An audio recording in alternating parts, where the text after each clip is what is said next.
Hello बच्चों, कैसे हैं आप?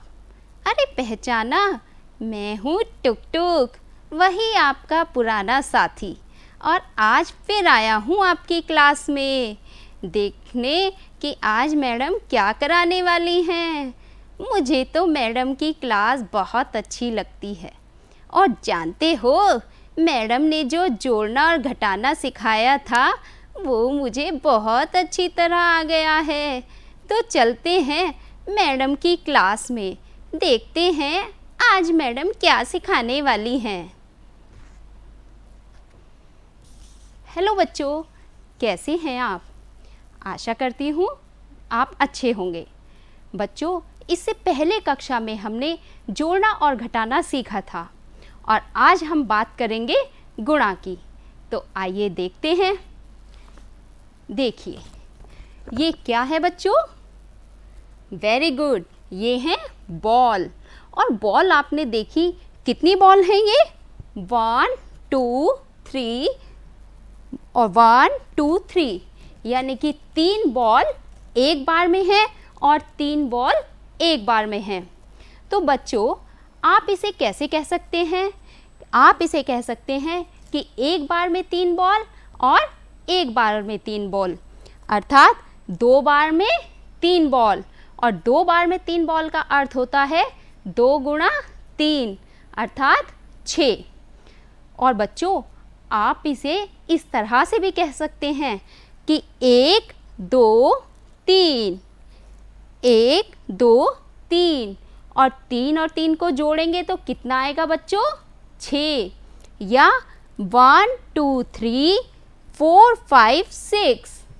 तो बच्चों, किसी संख्या को बार बार जोड़ना ही गुणा होता है। और आज हम बात करेंगे गुणा की। तो चलते हैं गुणा की तरफ। ये है आपकी क्लास का रिंकू। और जानते हैं, आज रिंकू बहुत खुश है। क्यों? क्योंकि आज उसका जन्मदिन है और उसने अपने सभी दोस्तों को बुलाया है। रिंकू ने अपनी मम्मी से कहा है कि मुझे रिटर्न गिफ्ट में कुछ देना है। तो उसकी मम्मी ने क्या कहा? उसकी मम्मी ने बोला कि आप जाओ और दुकान पे से अपने सभी दोस्तों के लिए चॉकलेट ले लो। तो रिंकू ने कहा 2 चॉकलेट दूंगा एक दोस्त को। तो उसकी मम्मी ने कहा ठीक है, तो सभी के लिए उतनी ही गिनकर चॉकलेट ले आना। अब रिंकू दौड़ा दौड़ा गया दुकान पर और वहाँ जाकर उसने क्या देखा?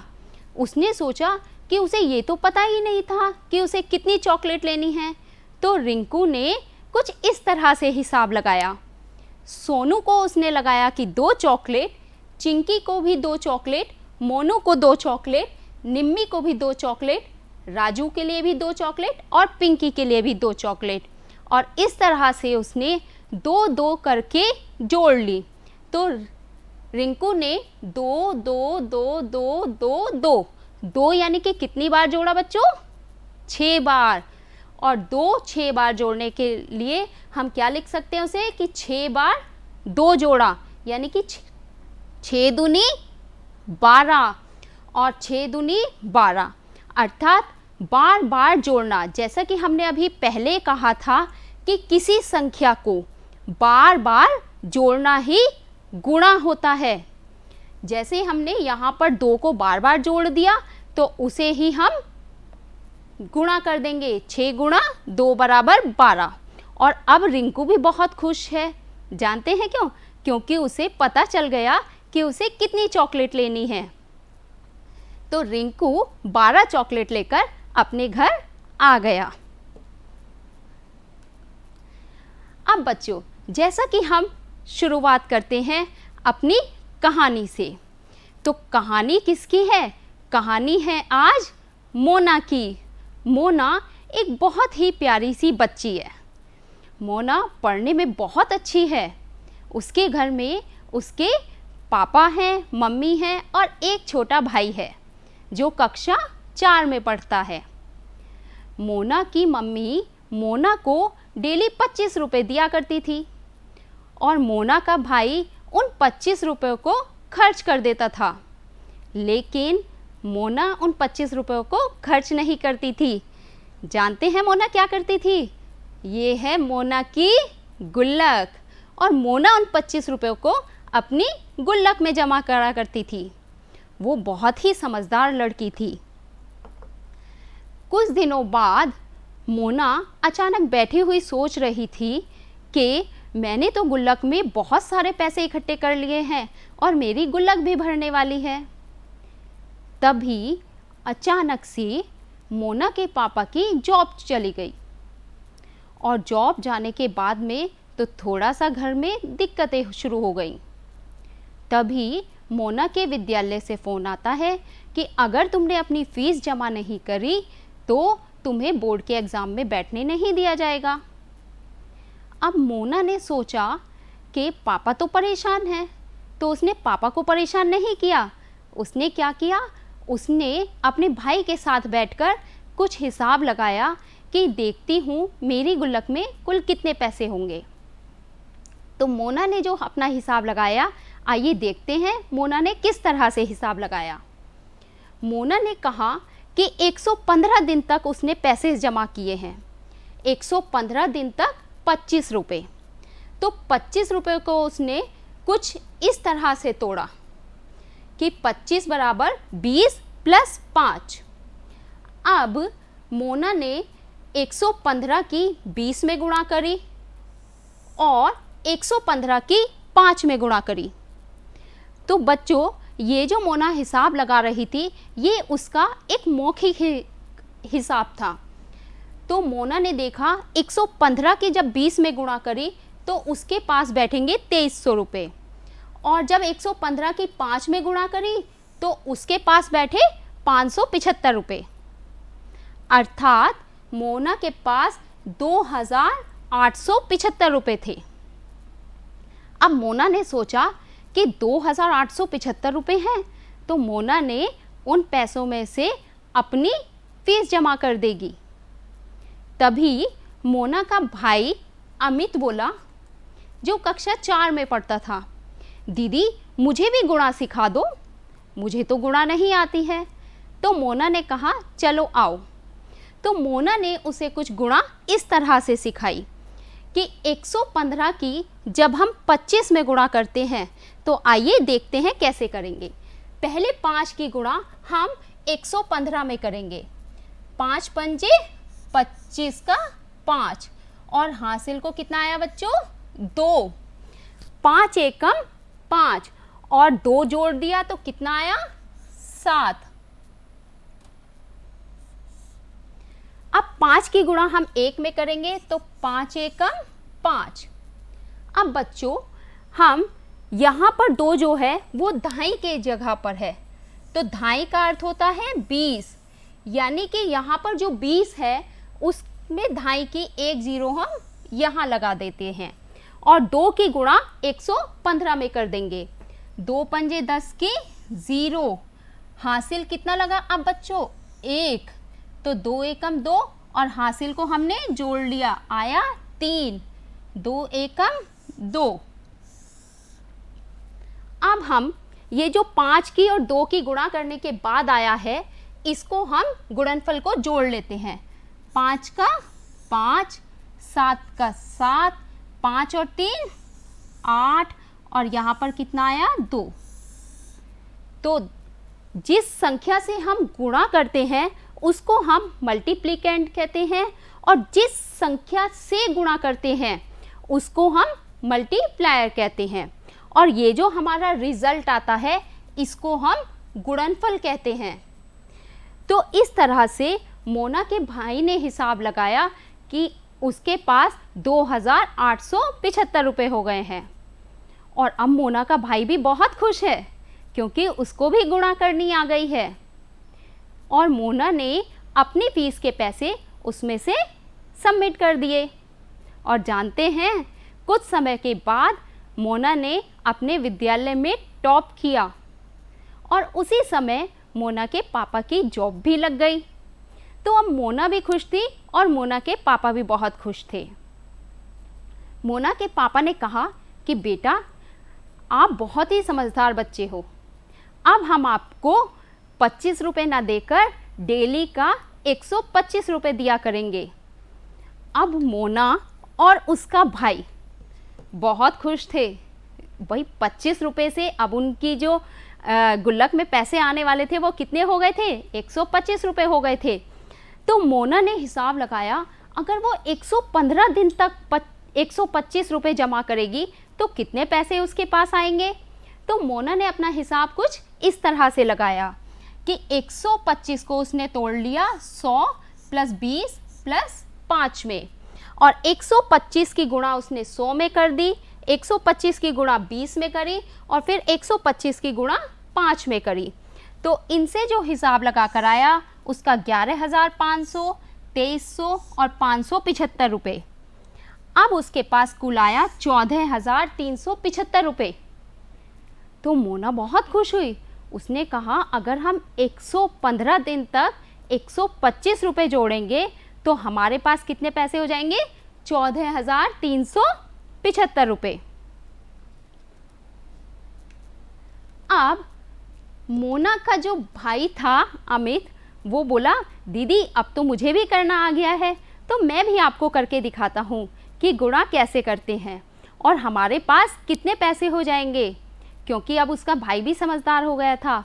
उसने कहा, दीदी अब मैं भी अपने पैसों को जोड़ूंगा आपकी तरह। तो देखते हैं अमित ने कैसे हिसाब लगाया है। 5 की गुणा अमित ने 5 पंजे 25 का 5, हासिल को 2, 5 एकम 5 और 2 7, और 5 एकम 5। अब हमने देखा 2 जो है वो कहाँ पर है? हमारे धाई की जगह पर, अर्थात 20। तो हमने यहाँ पर एक 0 लगा ली और 2 की गुणा इस पूरे 115 में कर दी। 2 पंजे 10 की 0, हासिल को 1, 2 एकम 2 और हासिल जोड़ा 1 3, 2 एकम 2। अब हम बात करते हैं 1 की। 1 हमारा सैकड़े की जगह पर है, अर्थात 100। तो सैकड़े में कितनी 0 आती है बच्चों? 2 0। तो हम क्या करते हैं, सैकड़े के 0 को यहाँ पर लगा देते हैं और 1 की गुणा हम इसमें करेंगे। 1 पंचे 5, 1 एकम 1 और 1 एकम 1। अब हम क्या करते हैं, जो 5, 2 और 1 का गुणनफल आया है इन सबको हम जोड़ देते हैं। तो जोड़िए, 5 का 5, 7 का 7 और 5 और 3 और 5 को जब हम जोड़ेंगे तो ये आया हमारा 13, और हासिल को 1। तो 2 और 1 3 और 1 4 और 1, यानी कि अमित ने भी हिसाब लगाया कि उसके पास कुल कितने पैसे हो गए हैं? 14,375 रुपये। अब देखा, अमित ने भी सीख लिया कि किस तरह से हम गुणा करते हैं। तो इसी तरह बच्चों, अब हम देखते हैं, अगर किसी संख्या में 100, 200, 300 या 900 तक का गुणा करते समय दी गई संख्या में सैकड़े के अंक 1, 2, 3 या 9 से गुणा करते हैं और प्राप्त गुणनफल के आगे दाहिनी ओर 2 0 लगा देते हैं। आइए देखते हैं कैसे। अगर आपके पास में कोई संख्या है, सपोज करिए 100 है, और दी गई संख्या 100 है और आपको जिस संख्या से गुणा करनी है वो है 3, तो हम क्या करते हैं, हमारा जो सैकड़ा है, सैकड़े का अंक कौन सा है हमारा? 1 में हम दी गई संख्या 3 की गुणा कर देते हैं, अर्थात 3, और दाहिनी तरफ हम क्या करते हैं, 2 0 लगा देते हैं, कुछ इस तरह से। एक और उदाहरण देखते हैं। अगर हमारे पास, हम लेते हैं कि हमारे पास 300 है और 300 में हमें 4 की गुणा करनी है, तो हम क्या देखते हैं कि सैकड़े का अंक कितना है बच्चों? 3 है, और दी गई संख्या हमारे पास 4 है, तो 4 की गुणा हम सैकड़े के अंक में करेंगे, अर्थात 4 तिया 12, और दाहिनी तरफ हम क्या करते हैं, 2 0 लगा देते हैं, लाइक दिस, कुछ इस तरह से। तो आ गया हमारा 1200। एक और एग्जाम्पल हम लेते हैं कि हमने 800 में अगर हम 5 की गुणा करें तो फिर हम क्या करते हैं कि हमारी दी गई संख्या है 5 और हमारे पास सैकड़े का अंक है 800, तो हम 8 की गुणा 5 में कर देते हैं और दाहिनी तरफ 2 0 लगा देते हैं, कुछ इस तरह से। तो आपका आंसर सामने है। अब हम देखते हैं अगर हम इसी तरह 1000, 2000, 3000 या 9000 तक कोई संख्या लेते हैं तो किसी संख्या में गुणा करने पर बताइए क्या प्राप्त होता है, कुछ सोचें। चलिए तो करते हैं, आइए इसको भी हम करके देखते हैं। अगर हमारे पास 1000, अब आप ये देखिए यहाँ पर हमारे पास जो संख्या थी वो थी हमारे पास सैकड़े तक, और अब जो हमारे पास संख्या है वो है हमारे पास 1000। तो 1000 की गुणा अगर हम कोई भी दी गई संख्या से करते हैं, जैसे कि हमने 4 से गुणा करी, तो 4 से गुणा करने पर क्या आएगा बच्चों कि यहाँ पर हम दी गई संख्या 1 है, दी गई संख्या सॉरी हमारे पास 4 है और यहाँ पर जो अंक है 1000 का वो है 1, तो 4 की गुणा हम 1 में करते हैं, तो 4 एकम 4 और दाहिनी तरफ क्योंकि ये 1000 की संख्या है हम कितनी 0 लगाएंगे, 3 0। कुछ इस तरह से। एक और उदाहरण लेकर करते हैं। अगर हमारे पास में संख्या है 4000 और हम कोई संख्या हमें ऐसी दी गई है, सपोज करिए 6, तो हम क्या करेंगे, दी गई संख्या की 1000 का जो अंक है यानी कि 4 में गुणा कर देते हैं, 6 चौक 24 और दाहिनी तरफ हम क्या करते हैं बच्चों, 3 0 लगा देते हैं।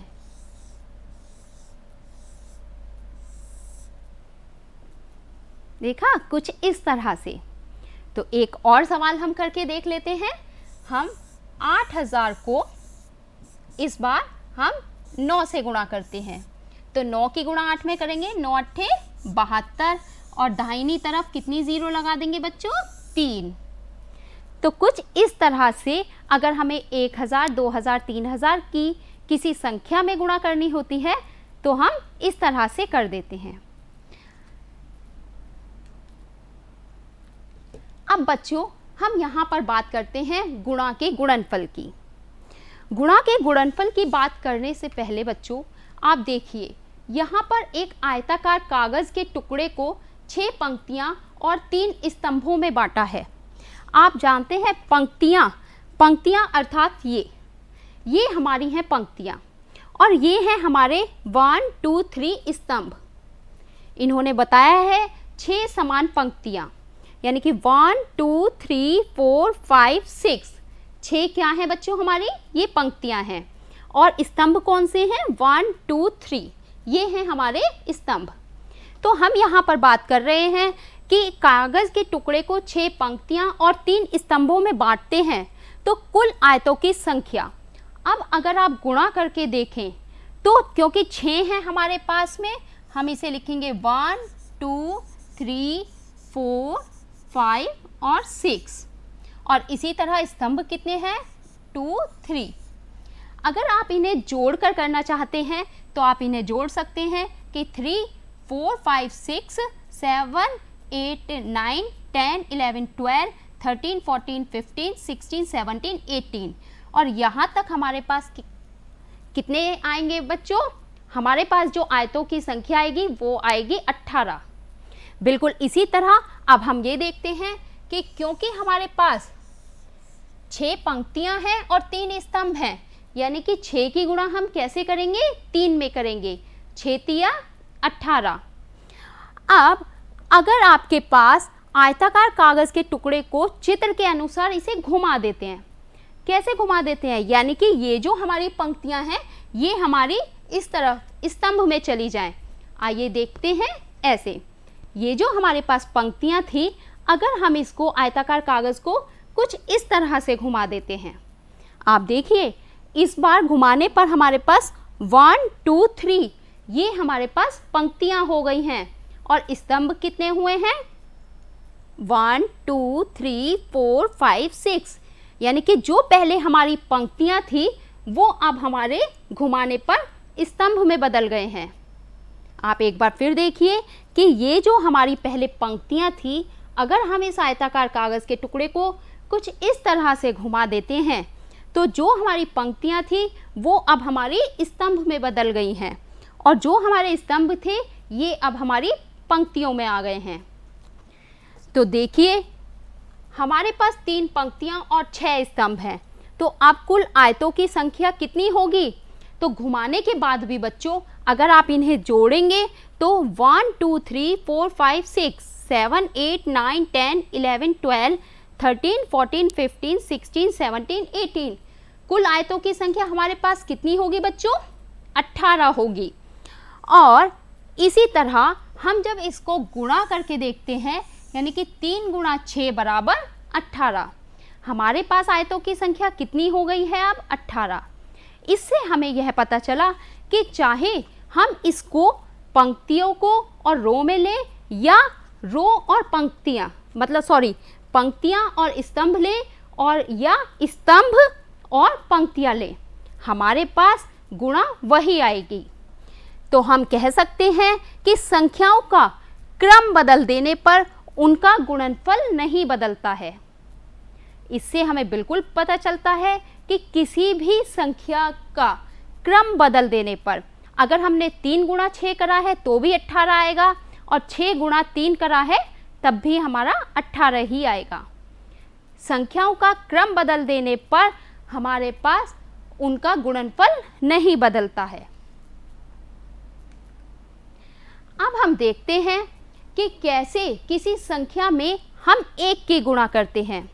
तो आइए देखते हैं, अगर हम 5 में 1 की गुणा करें तो 5 एकम 5 आएगा, और इसी तरह अगर हम 32 में 1 की गुणा करेंगे तो हमारे पास 32 आएगा।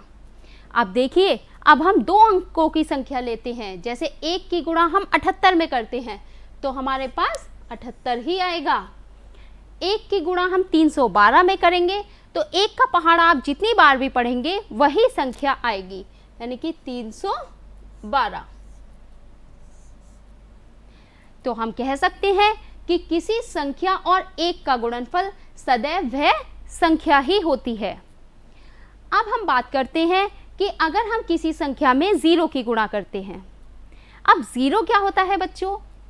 आपने देखा, अगर मेरे पास 2 चॉकलेट हैं और एक चॉकलेट मैंने रिंकू को दे दी है और एक मैंने मिनी को दी है, तो बताइए मेरे पास कितनी चॉकलेट बची? 0। मेरे पास चॉकलेट बची 0, अर्थात कुछ भी नहीं बचा। 2 चॉकलेट थी, दोनों ही मैंने दे दी हैं। बिल्कुल उसी तरह 0 जो है, अगर किसी भी संख्या में हम गुणा करते हैं तो वहाँ पर 0 ही आएगा। 0 के 4 में गुणा करेंगे तो 0 आता है। अब हम 0 की गुणा 2 अंकों की संख्या में करके देखते हैं। जैसे 0 की गुणा हमने 45 में करी तो हमारा क्या आया बच्चों? 0 ही आया। अब हम यहाँ पर 3 अंकों की संख्या में 0 की गुणा करते हैं तो भी हमारा क्या आएगा? 0। और हम फिर से 0 की गुणा 203 में करके देखते हैं तो क्या आएगा हमारा? 0। तो हम कह सकते हैं कि किसी संख्या और शून्य का गुणनफल सदैव 0 होता है। तो आशा करती हूँ यह कंसेप्ट भी आपको समझ में आया होगा। तो बच्चों, हम देखते हैं कि हम कैसे करते हैं इबारती प्रश्न को। एक डिब्बे में 172 गेंद हैं।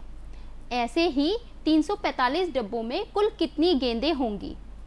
तो एक डब्बे में दी हुई है और ज़्यादा के लिए हमसे पूछा है तो हम क्या करते हैं? गुणा करते हैं। एक डिब्बे में गेंदों की संख्या 172 है, डिब्बों की संख्या 345 है।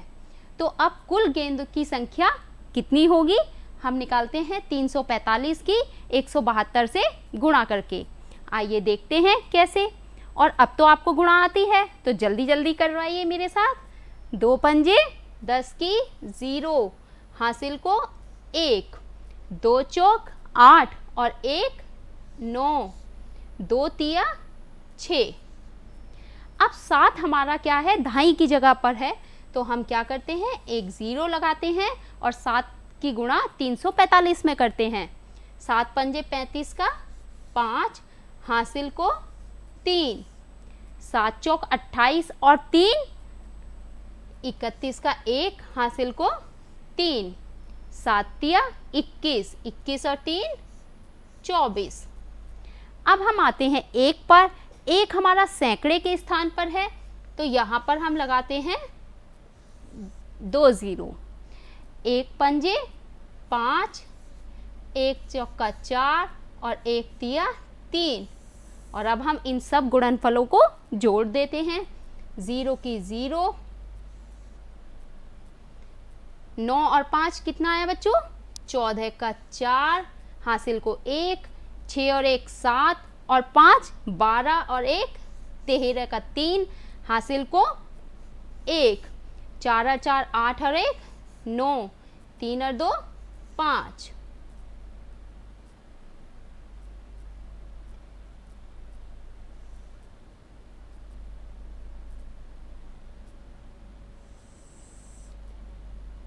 तो इस तरह से हम यहाँ पर 3 और 2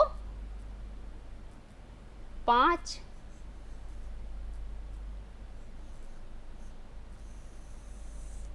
यानी कि हमारे पास कुल गेंदों की संख्या कितनी आई है बच्चों, 59340, 59,340। और अब आते हैं हम अपने अगले प्रश्न पर, और ये क्या है, मैजिक। तो मैजिक की बात करते ही आपके दिमाग में आ रहा है मैजिक क्या होने वाला है। तो हम यहाँ बात करते हैं कि किस तरह से हम मैजिक यानी कि 9 और 19 का पहाड़े को मैजिक के रूप में लिखेंगे। सभी बच्चों को 19 का पहाड़ा याद करने में और लिखने में थोड़ी दिक्कत आती है, तो आइए हम दिखाते हैं कि कैसे हम इस पहाड़े को मैजिक के द्वारा लिखेंगे। पहले हम बात करते हैं 9 की। तो यहाँ पर 9 लिखा है और आपको क्या करना है, सिर्फ अपनी उल्टी गिनतियाँ लिखनी है। 6 5 4 3 2 1 और 0 लिखना नहीं भूलिएगा। अब यहाँ पर आपने देखा कि 9 की आपने उल्टी गिनतियाँ लिख दी। अब क्या करना है, आपको सीधी गिनतियाँ लिखनी है, यानी कि 1 2 3 4 5 6 7 8 और 9। अब जरा पढ़िए। 9 एकम 9, 9 दूनी 18, 9 तिया 27, 9 चौक 36, 9 पंजे 45, 9 छिंग 54, 9 सत्ते 63, 9 अट्ठे 72, 9 निम 81 और 9 धाम 90। तो देखा हुआ ना मैजिक। अब इसी तरह हम 19 का लिखते हैं। यहाँ पर उल्टी गिनतियाँ लिख दीजिए।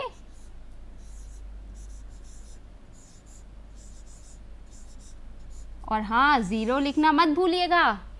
अब यहाँ पर हमें सीधी गिनतियाँ तो लिखनी हैं, लेकिन हम एक गिनती छोड़कर लिखेंगे, यानी कि 1 है तो हम 3 लिखेंगे, फिर 5 7 9 11 13 15 17 और 19। तो अब देखिए, 19 दूनी 38, 19 तीस 57, 19 चौक 76, 19 पंजे 95, 19 छिक्का 114, 19 सत्ते 133, 19 अट्ठे 152, 19 निम्मा 171 और 19 धाम 190। तो हुआ ना मैजिक। कितनी आसानी से आपने 9 और 19 के पहाड़े को लिख लिया है।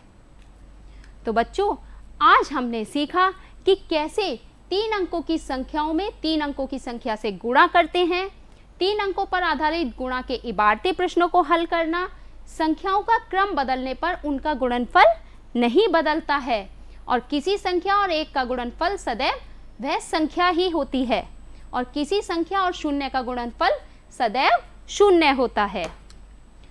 और अब हम आते हैं अपने गृह कार्य की तरफ। कुछ इंटरेस्टिंग सा है। ये आपकी पड़ोस की जो दुकान है, वहाँ पर एक दुकान में विभिन्न सामान रखे हुए हैं।